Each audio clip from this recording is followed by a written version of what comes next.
नमस्कार, sports can में आप सभी का बहुत बहुत स्वागत है। मैं हूं आनंद श्रीवास्तव। देश और दुनिया की तमाम खेल खबरों पर चर्चा के लिए आज हम अपने स्टूडियो में आमंत्रित किया है खेल कमेंटेटर गौस मोहम्मद जी को। गौस साहब, कार्यक्रम में स्वागत है आपका।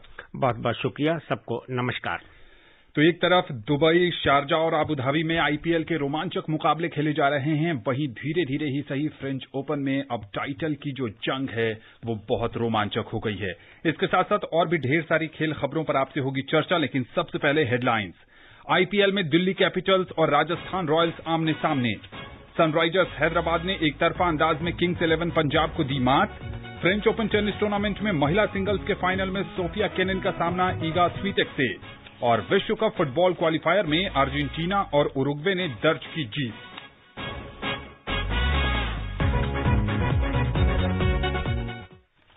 सबसे पहले शुरू करते हैं आईपीएल से। आईपीएल में इस समय जो मुकाबला होना है वो मुकाबला है राजस्थान रॉयल्स और दिल्ली कैपिटल्स के बीच। मैच रिपोर्ट के साथ हैं दीपिका।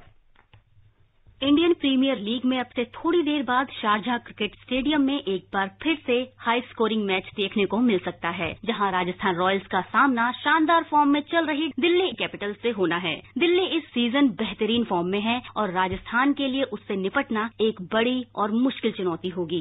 दिल्ली हर विभाग में बेहतरीन फॉर्म में चल रही है। उसके बल्लेबाज और गेंदबाज दोनों ही लगातार अच्छा प्रदर्शन कर रहे हैं। बल्लेबाजी में पृथ्वी शॉ, शिखर धवन, कप्तान श्रेयस अय्यर, ऋषभ पंत, मार्कस स्टोइनिस हर मैच में अपने बल्ले से योगदान दे रहे हैं। हर बार कोई न कोई दिल्ली के लिए चमक जाता है, जिससे टीम जीत के रास्ते पर बनी रहती है। गेंदबाजी में मुख्य किरदार निश्चित तौर पर कगिसो रबादा का रहा है और वो टीम के लिए इस सीजन में सबसे ज्यादा विकेट लेने वाले गेंदबाज भी हैं। रबादा के साथ एनरिक नोट्सले ने नई गेंद बहुत अच्छे से संभाली है। इन दोनों ने अंतिम ओवरों में भी टीम के लिए अच्छा किया है। टीम को हालांकि एक बड़ा झटका लगा है। लेग स्पिनर अमित मिश्रा चोट के कारण लीग से बाहर हो गए हैं। रविचंद्रन अश्विन और अक्षर पटेल ने अपनी फिरकी से बल्लेबाजों को बांधे रखा है और राजस्थान के कमजोर मध्यक्रम को देखते हुए एक बार फिर इन दोनों का काम अहम होगा। राजस्थान की स्थिति दिल्ली से एकदम अलग है। वो कप्तान स्टीव स्मिथ, जोस बटलर और संजू सैमसन पर बहुत ज्यादा निर्भर है। ये चलते हैं तो राजस्थान आगे रहती है।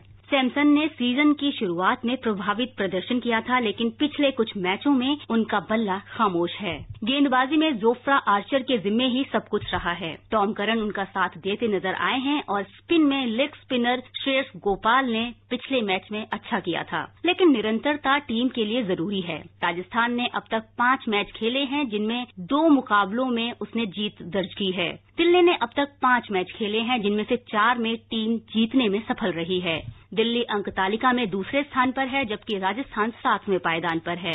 दोनों टीमों के बीच खेले गए पिछले 5 मैचों की बात करें तो दिल्ली ने 3 और राजस्थान ने 2 मैच जीते हैं। Deepika Sharma, sports can. गौस जी, 2 परिवर्तन राजस्थान ने किए हैं और ये 2 परिवर्तन अंकित राजपूत और टॉम करन को हटा दिया गया है। एंड्रू टाई और वरुण एरॉन को शामिल किया गया है। किसका पलड़ा भारी देखते हैं आप? देखिए, लीग की जो खासियत हम मान के चलते हैं, अगर हम आंकड़ों पे नजर डालें तो हर कोई कहेगा कि दिल्ली कैपिटल का पलड़ा भारी है, क्योंकि अब तक जो परफॉर्म उन्होंने किया है उसके हिसाब से हम कह सकते हैं। 2 परिवर्तन किए हैं राजस्थान रॉयल ने और जाहिर सी बात है कि उन्होंने पूरे अपने पिछले मैच को एनालाइज किया है, बैठे होंगे तब ये 2 परिवर्तन किए हैं। और क्योंकि दिल्ली कैपिटल बहुत एग्रेसिव टीम है, उनके हर खिलाड़ी की खासियत है कि वो चाहते हैं कि मैच जल्दी फिनिश करो और T20 के लिए सबसे अच्छी टीम हम मान के चलते हैं जो टेम्परामेंट के हिसाब से दिल्ली कैपिटल की है। और राजस्थान रॉयल के पास ये अवसर है कि वो कम बैक करें, क्योंकि आंकड़ों के हिसाब से वो थोड़ा पिछड़ रहे हैं। जी हाँ, बिल्कुल आंकड़ों के हिसाब से पिछड़ रहे हैं, लेकिन शारजाह में टीम ने दोनों मुकाबले जीते हैं। राजस्थान की बात करें, संजू सैमसन और स्टीव स्मिथ से एक बार फिर अच्छी बल्लेबाजी की उम्मीद बेशक होनी चाहिए। अगर आनंद हम एक बात करें जी, मान लीजिए अगर सारे खिलाड़ी राजस्थान के होते हैं इस टीम में जी, तो जो शारजाह का एनवायरनमेंट है, वातावरण है, वो राजस्थान के जैसा ही है ना। तो जिस तरह से अगर हम समुंदर को हटा दें तो बाकी जो वातावरण है उनको माफिक आता है, पर वो खिलाड़ी नहीं, पेशेवर खिलाड़ी हैं राजस्थान रॉयल के लिए। और यहां पर पूरी तरह से टैक्टिकल मामला होगा, टैक्टिकल ऑफ द फील्ड।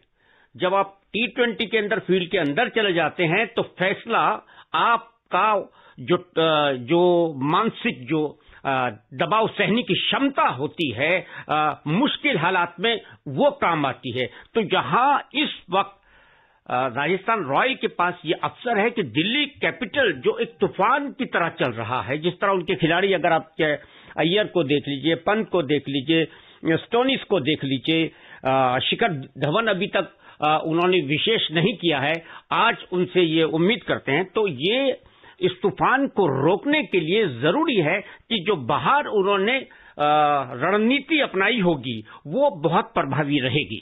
जी हां, बिल्कुल। जॉस बटलर पिछले मैच में शानदार बल्लेबाजी की थी उन्होंने, और यशस्वी जायसवाल एक ऐसा नाम जिन्होंने डोमेस्टिक सर्किट में धूम मचाई है। आज राजस्थान की टीम ये उम्मीद करेगी कि उनका बल्ला चले, एक अच्छी ओपनिंग पार्टनरशिप हो, और एक बार फिर शारजाह में जो उन्होंने 2 मुकाबले जीते हैं वही एक बार फिर इस मैच में भी वो दोहराते नजर आए। आईपीएल में कल जो मुकाबला हुआ था वो सनराइजर्स हैदराबाद और किंग्स 11 पंजाब के बीच हुआ था। दोनों टीमों ने इस टूर्नामेंट में अब तक बहुत खास नहीं किया था, लेकिन कल हैदराबाद ने यह दिखा दिया कि उनकी टीम किस तरह कमबैक करती है। क्या रहा कल मैच का हाल, आइए सुनते हैं रवि कपूर से।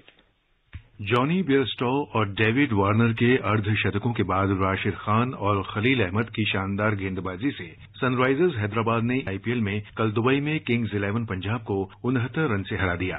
टॉस जीतकर पहले बल्लेबाजी करते हुए हैदराबाद ने 6 विकेट पर 201 रन बनाए। बेयरस्टो ने 55 गेंदों में 6 छक्कों और 7 चौकों की मदद से 97 रन की पारी खेली। डेविड वार्नर ने 52 रन का योगदान दिया।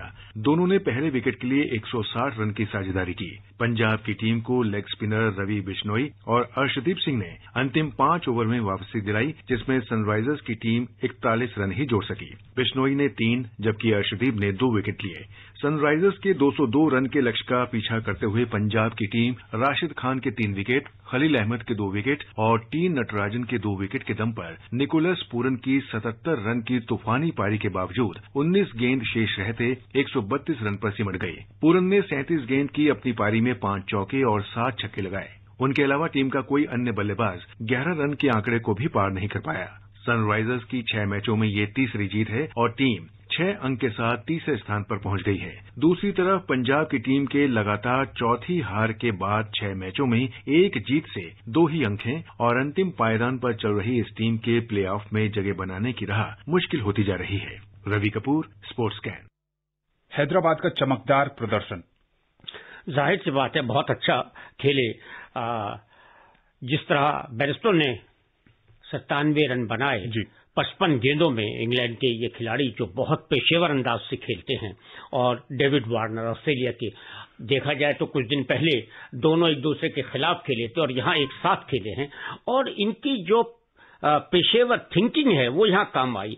रवि बिश्नोई और अर्शदीप सिंह ने जो वापसी दिलाई किंग्स 11 को, अगर वो शुरू में इस तरह का विकेट गिराते, ये ओपनिंग पार्टनरशिप लंबी नहीं होने देते, तो सनराइज के लिए मुश्किल होती। पर यहाँ पे लेट उन्होंने अपनी बॉलिंग की, और जाहिर सी बात है जब ओवर कम रह जाते हैं तो आप बॉलर्स के पास ज्यादा चांस रहते हैं कि वो विकेट ले।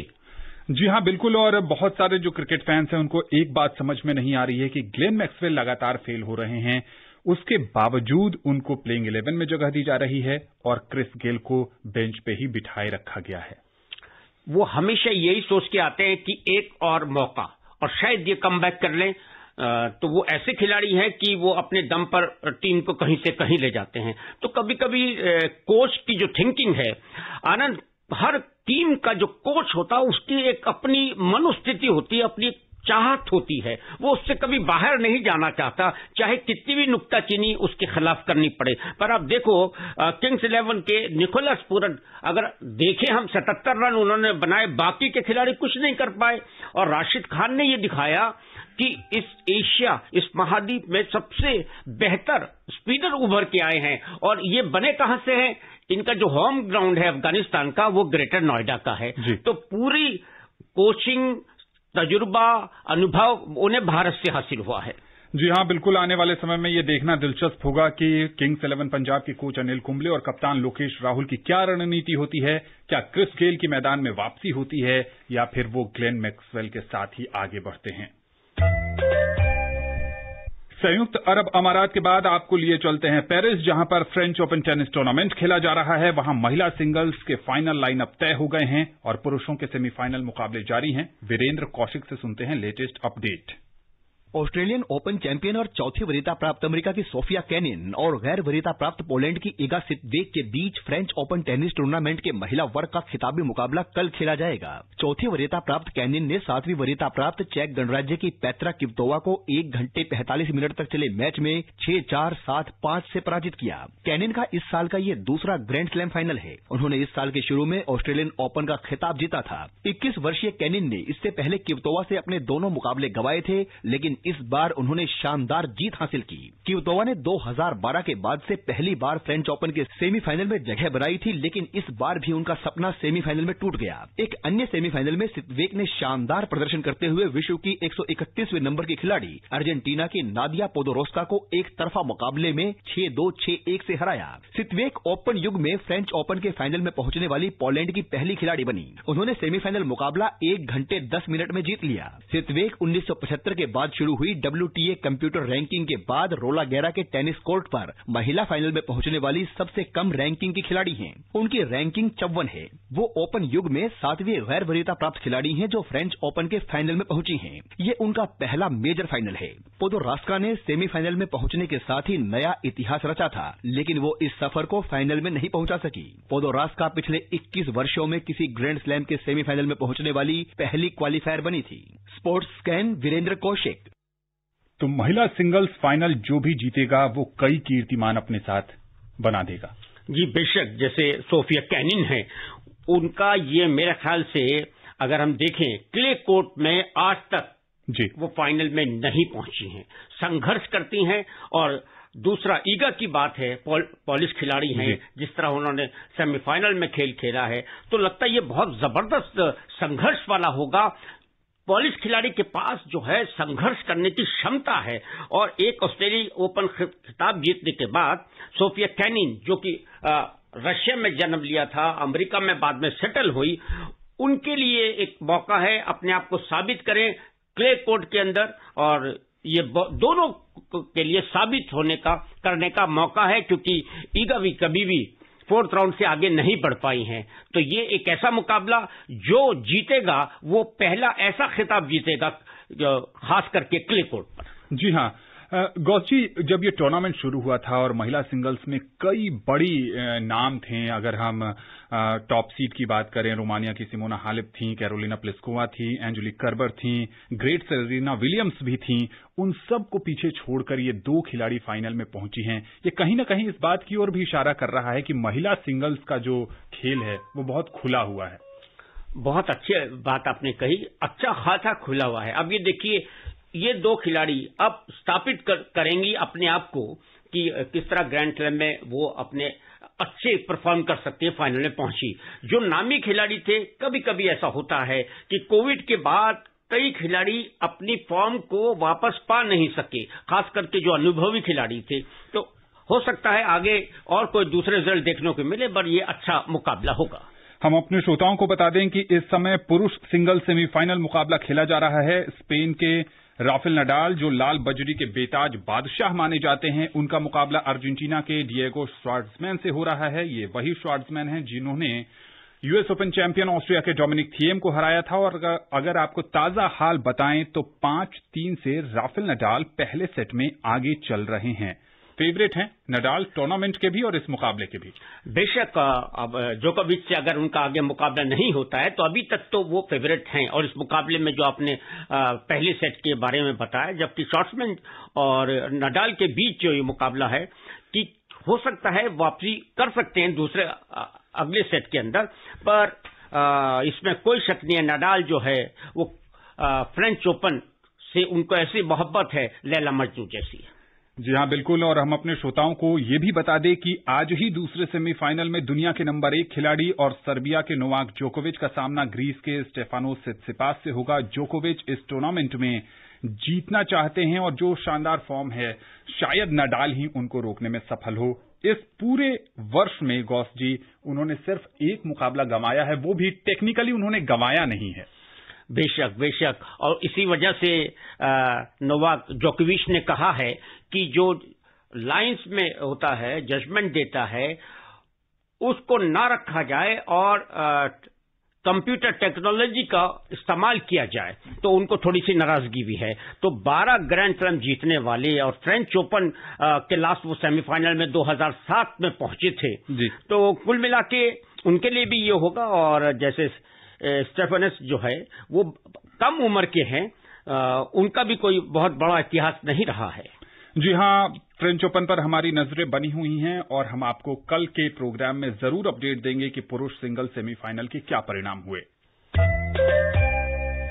भारत के देव जादिया ने अपने दोनों क्वालिफाइंग लीग मैच जीतकर जूनियर फ्रेंच ओपन के लड़कों के सिंगल्स मुख्य ड्रॉ के लिए क्वालिफाई कर लिया है। वडोदरा के 18 साल के देव ने अंतिम ग्रुप मैच में मेक्सिको के एमिलियानो एगुलेरा गुरेरो को 6-2, 3-6, 10-8 से शिकस्त दी। इससे पहले देव ने अपने पहले ग्रुप मैच में ब्राजील के निकोलस मार्केंडोज जानेलाटो को 0-6, 6-1, 10-4 से पराजित किया था।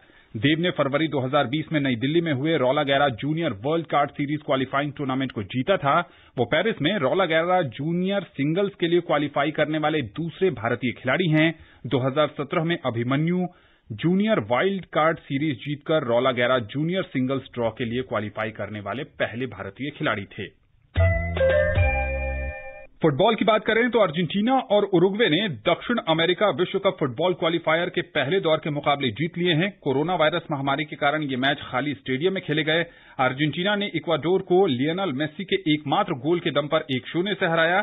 चिली के खिलाफ मोंटेवीडियो में लुइस सुआरेज ने उरुग्वे के लिए पहला गोल किया। उरुग्वे ने यह मैच 2-1 से जीता। पराग्वे और पेरू के बीच मैच 2-2 से ड्रॉ रहा। अगले विश्व कप में दक्षिण अमेरिका की 4 टीमों को सीधे प्रवेश मिलेगा, जबकि 5वीं टीम अंतर महाद्वीपीय प्लेऑफ क्वालिफिकेशन से जा सकती है।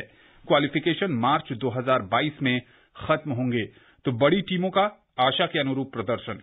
बेशक, और आप ये देखिए कि अगर इक्वाडोर और अर्जेंटीना के मुकाबलों की बात करें, साउथ अमेरिकन क्वालिफायर होते हैं, उसके अंदर दोनों एक दूसरे से 8 बार खेले हैं और सिर्फ एक बार ही अर्जेंटीना उनसे हारी है, बाकी जीती है। और मेसी, एक अच्छी खबर है कि उन्होंने पेनल्टी द्वारा गोल किया, क्योंकि लुकास ने फाउल किया था 12वें मिनट में।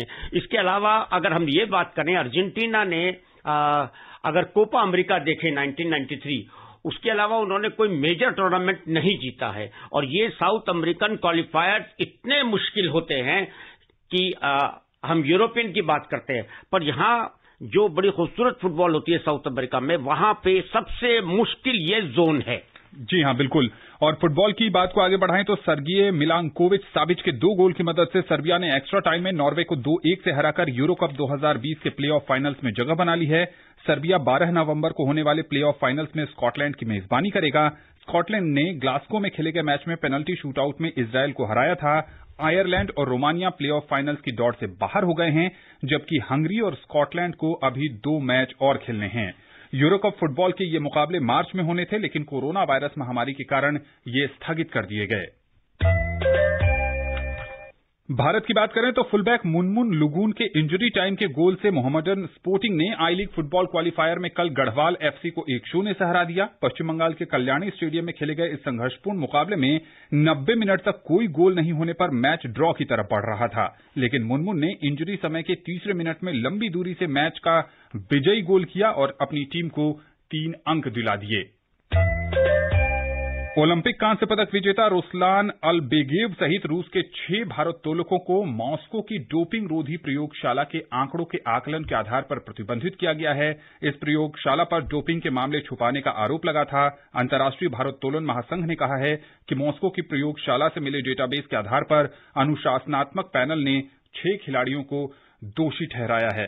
अब समय नहीं है कि किसी और खबर पर चर्चा करें। चलते चलते हम अपने श्रोताओं को बता दें कि जो मुकाबला इस समय शारजाह में खेला जा रहा है, वहां का ताजा हाल यह है कि दूसरे ओवर में दिल्ली ने 1 विकेट खोकर 13 रन बना लिए हैं।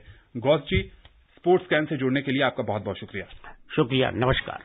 स्पोर्ट्स कैन का आज का अंक यहीं समाप्त होता है। पूरी टीम को दीजिए अनुमति। नमस्कार।